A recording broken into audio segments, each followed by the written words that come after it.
Según el autor, Kant parece suponer lo contrario. Por experiencia, en cambio, sabemos que a veces llamamos bello a un objeto para luego retractarnos. Parra va más lejos y afirma: del simple hecho de emitir juicios de gusto, tampoco puede inferirse ahora en general que los requisitos, una vez determinados, puedan cumplirse alguna vez. Cierro la cita. Cierta forma de argumentación trascendental ha de suponer una determinada verdad incuestionable. En este caso, es el hecho lingüístico irrefutable de que emitimos juicios de gusto. Pero Kant supone que, puesto que se da ese tipo de juicio, también se dan sus condiciones de posibilidad y de forma a priori. El juez común quizá no conoce esas condiciones. El juez es el crítico del arte, en la terminología de Kant. Pero el filósofo trascendental las conoce y piensa que están siempre subyacentes al juicio. El análisis, más que establecer su posibilidad, revela su existencia. Pero entonces la deducción resulta superflua. Al mismo tiempo, el análisis prueba el hecho de la existencia de juicios de gusto y establece las condiciones de su posibilidad. Esto tiene un efecto adicional, que quien emite un juicio de gusto lo hace dogmáticamente. La crítica que va a hacer Parra básicamente es que Kant es dogmático en cuanto se refiere al juicio del gusto. Eso es interesante porque este librito, En la cumbre del criticismo, es un simposio sobre la crítica del juicio, un libro estupendo, pero ninguno se refiere a ese dogmatismo de Kant. Así que, bueno, pero vamos a ver cómo él explica el dogmatismo, porque está bien explicado. No puede argumentar pruebas a favor. El filósofo trascendental emite un juicio sobre una obra determinada. Dice, esto es, pero no puede argumentar. Porque aquí se trata de una universalidad sin concepto. Y el juicio está basado no en el conocimiento, sino en el sentimiento. De ahí que la confrontación entre juicios diferentes resulte en el dogmatismo y la intransigencia. Cada juez puede aducir ejemplos a favor de su juicio, y quien emite un juicio divergente solo se le considera que no cumple con las condiciones del juicio. Emitir el juicio X es bello no significa que ese juicio sea verdadero. Kant admite la aspiración a la universalidad del juicio del gusto, sin enfatizarla, dándole un peso muy relativo. El juicio del gusto implicaría que el placer producido por el objeto bello no sea algo privado, sino universal. Pero claro, es muy difícil pretender que el sentimiento que me produce a mí una determinada obra sea universal, sea igual para todo el mundo. Si el juicio del juicio está basado, si el juicio del gusto está basado en el sentimiento, va a ser subjetivo. Pero Kant quiere que sea universal y además quiere que no haya réplica. Bueno, la pretensión de universalidad implica que la misma puede ser negada por otro o por mí mismo en un momento posterior. Si partimos de esa certeza, el punto de partida del análisis es mucho más completo, pero admitir esto último tendría que aceptar que el mero hecho de su existencia no implica que se cumplan sus condiciones de posibilidad. En esta interpretación, lo que el análisis pretende es explicación de las condiciones bajo las cuales el juicio estaría justificado. No se trataría pues de una cuestión de hecho, sino de derecho. No es cuestión de imponer un juicio, sino de persuadir al oponente para que muestre la incongruencia entre las condiciones y el del juicio. Eso son palabras de Parra. El planteamiento no puede ser solo epistemológico, pues evitaría lo más propio de la experiencia estética. Kant parte de la referencia al objeto, pero dando un giro que permite ir hacia el juicio del gusto, que es subjetivo.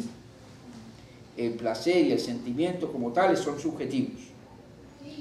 ¿Cómo pueden entonces ser comunicables? A Kant le interesa mucho que sea comunicable.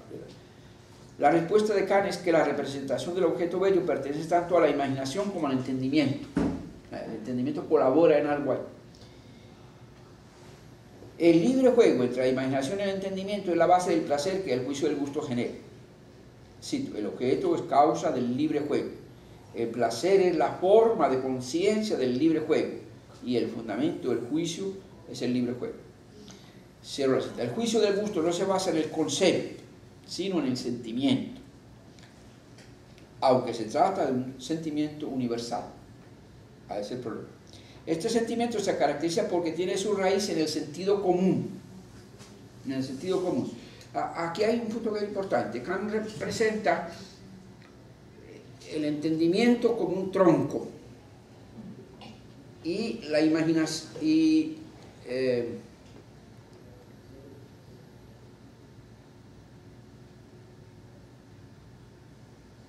el entendimiento y la razón práctica, otro tronco. Pero hay una raíz común que es la imaginación. Esa imaginación tiene que ver con, que eso es lo que explota Heidegger en su libro, tiene que ver con el sentido común. Pero ahí se produce un conocimiento general, no determinado. Y ese conocimiento general, como dije en una frase anterior, tiene que ver más con el propio sujeto. Bueno, el sentido común, ese es un problema.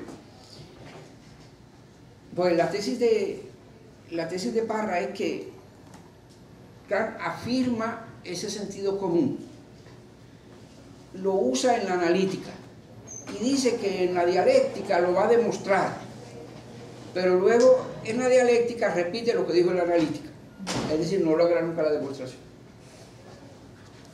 O sea que el concepto es circular, lo da por supuesto y luego lo usa. Cuando emitimos un juicio del gusto,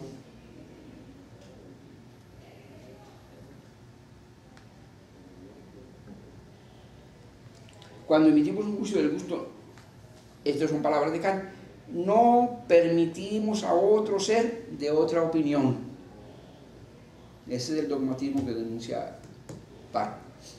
No permitimos a otro ser de otra opinión. Y ese que emite esa opinión es el filósofo trascendental. Tiene que ser trascendental. Hay aquí una intransigencia, dice Parra. El dogmatismo continúa, ya que anula toda posible impugnación que pudiera llegar de juicios contrarios. El sentido común, que se supone la base del juicio del gusto, no presupone que todo el mundo vaya a estar de acuerdo con el juicio. Para Kant, en un principio es la condición bajo la cual el objeto se subsume bajo un concepto. Pero si es así, no puede existir un principio objetivo para el juicio del gusto, puesto que no existe un concepto de belleza pura. En el juicio del gusto, el predicado no es un concepto de objeto, es decir, no es una cualidad que le atribuimos al objeto, es una manera de afectar al sujeto. La teoría del sentido común es circular, dice Parra. En efecto, el análisis muestra que sin el supuesto del sentido común, la pretensión de validez universal del juicio del gusto, es decir, del gusto mismo, carecerían de sentido. Sin embargo, con ello no ha probado la existencia del sentido común, y es un vicio argumentativo inferir de esa existencia del hecho mismo de que existe el juicio del gusto. Lo que tenemos pues es un dogmatismo. Sí, dogmatismo es el hecho de que aquí nos las habemos con un juicio no fundado en conceptos, que pretende justificar su pretensión de validez universal al autointerpretarse como actualización de una facultad innata, que sería el sentido común, de cuya existencia solo el mismo juicio puede aducirse como testimonio. Si todo ello se deriva además un sentimiento de convicción irrefutable, tenemos entonces el cuadro completo del dogmatismo. Son palabras de Parra. Kant tiene razón en la afirmación según la cual el juicio estético o del gusto no puede ser probado, demostrado. Pero lo que es cuestionable es pensar que toda argumentación que tenga que ser demostrativa, o que podemos deducir siempre de premisas consideradas verdaderas. Para Kant, la discusión rechaza la posibilidad de que el otro pueda persuadirnos de la falsedad de un juicio, pues para ello solo podría recurrir a argumentos con pretensiones demostrativas infundadas. Discuto porque doy por sentado que la base de mi juicio es verdadera. No hay argumento empírico que pueda mostrarme la invalidez de mi juicio sobre un objeto. En cambio, habría que suponer que, dice Parra, son palabras de Parra, habría que suponer que discutir implica entonces argumentar, a sabiendas de que no toda argumentación ha de ser lógicamente demostrativa ni empíricamente probatoria. Si Kant reconoce que el curso de la cultura muestra lo que se ha conservado por mucho tiempo con aprobación. Hay modelos que han servido a la formación, antiguos modelos. El gusto bien cultivado lo encontramos en los modelos antiguos, eso lo dice Kant, a la manera protestante, es decir, Kant está influido por el clasicismo y también por el protestantismo. El gusto disciplina al genio, lo educa bien y le da orientación. Hay una huella clasicista en la formación del gusto. El clasicismo y la religión protestante determinan lo que la deducción trascendental propone. O sea, lo que el autor está diciendo es que en cierta manera él está tomando esas ideas de ese mundo. Estos son sistemas formativos propedéuticos que se habrían anticipado a la reflexión filosófica. Es preciso que el sujeto del juicio del gusto se haya formado en una determinada tradición cultural. El juicio del gusto rezaría así: este X es bello para nosotros. Lo bello es lo que se adecua a las condiciones previstas por el buen gusto. La crítica del gusto operada por Kant es la crítica del gusto clásico y no la crítica del gusto a secas como él pretende. Kant rechaza las perceptivas, las reglamentaciones para el arte poético, y sin embargo acepta el paradigma clásico. Para Kant se debería llegar a una confluencia del juicio, de todos los juicios de cada uno. Parra nota que esta idea sobreplasa el juicio del gusto y su significado más allá hacia una unanimidad del sentir en general. O sea que el verdadero juicio resultaría de una confluencia de los jueces de una obra. El sentido común se convierte en un principio constitutivo y no meramente regulativo. A Lisímaco Parra le interesan las condiciones del juicio estético y su relación con lo estético. Bueno,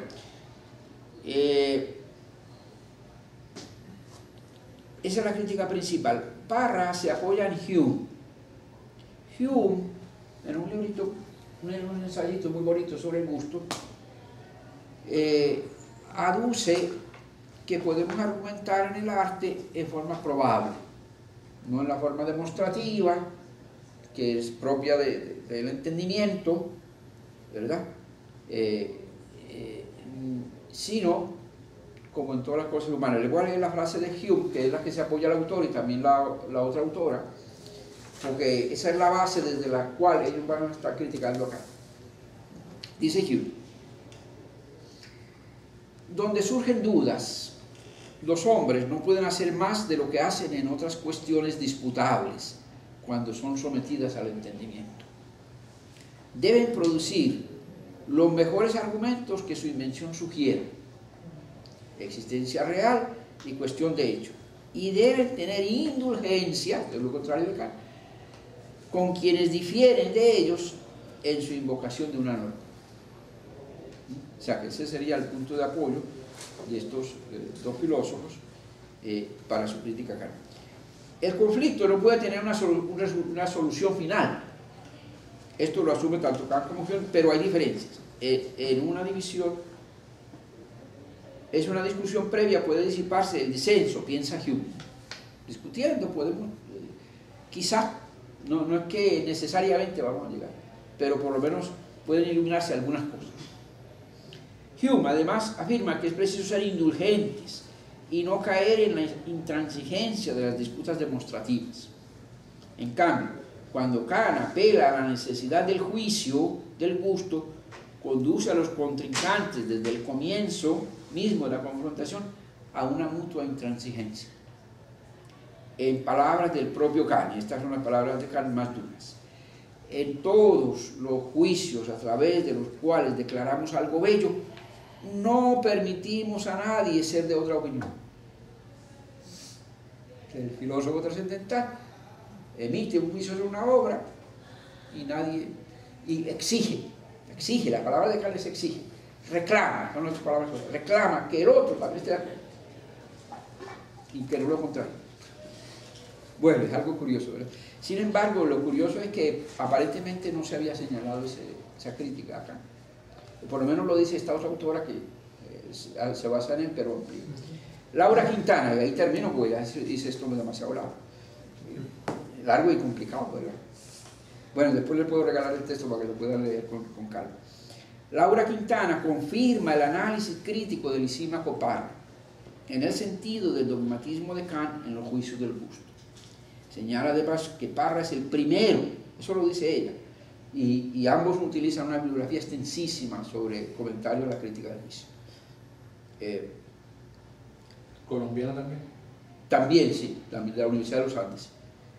Laura Quintana, muy buen libro este, estupendo. El de Parra es excelente, lo que pasa es que es como más duro. Este es más pedagógico y empieza desde los británicos. Muy bien explicado todo eso. Bueno, asimismo, perdón, señala además que Parra es el primero en haberse fijado en ese dogmatismo. Eso siempre decir que es el primero es peligroso, pero bueno, ella lo dice y ya han estudiado bastante la literatura,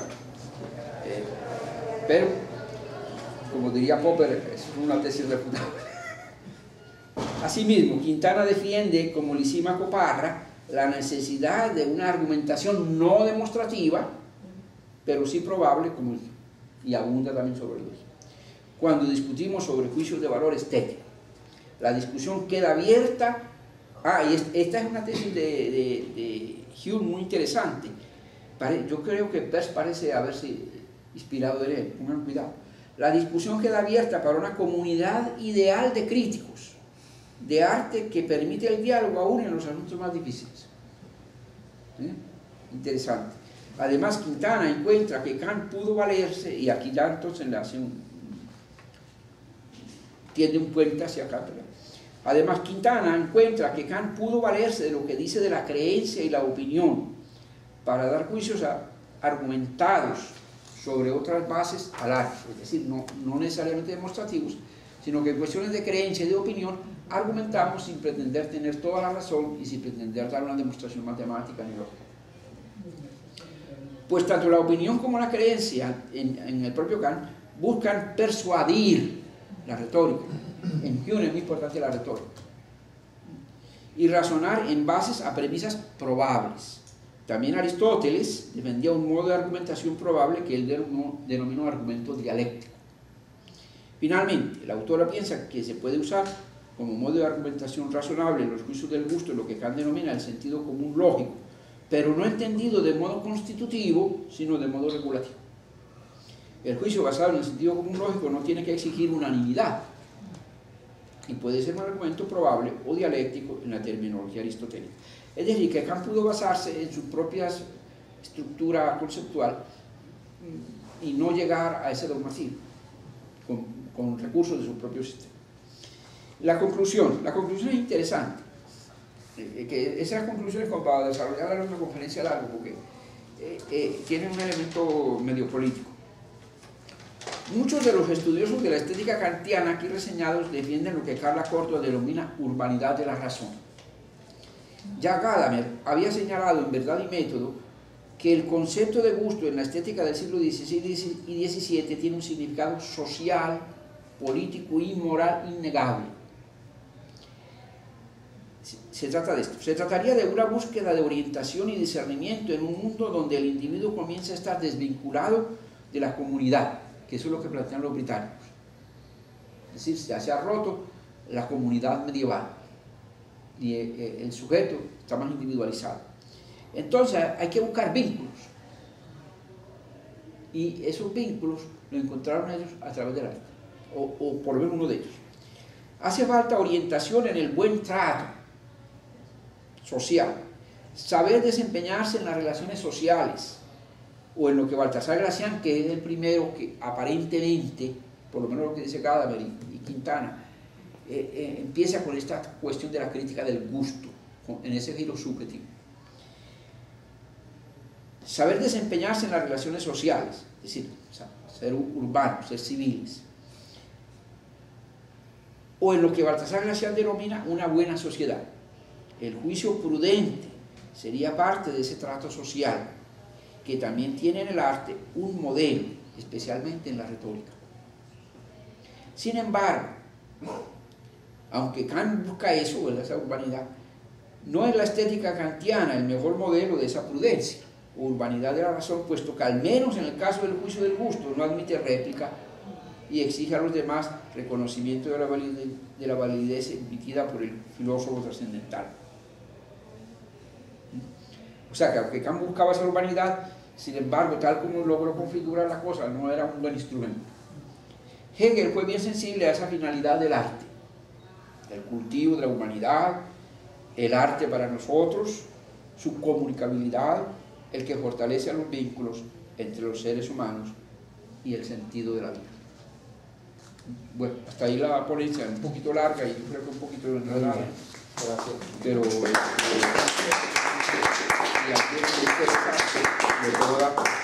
todo esto va a estar explicado capítulo por capítulo en el libro de próxima aparición, se llama la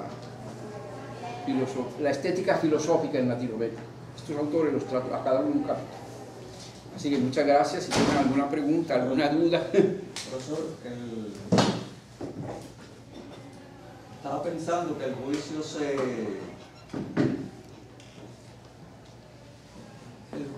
se universaliza, se hace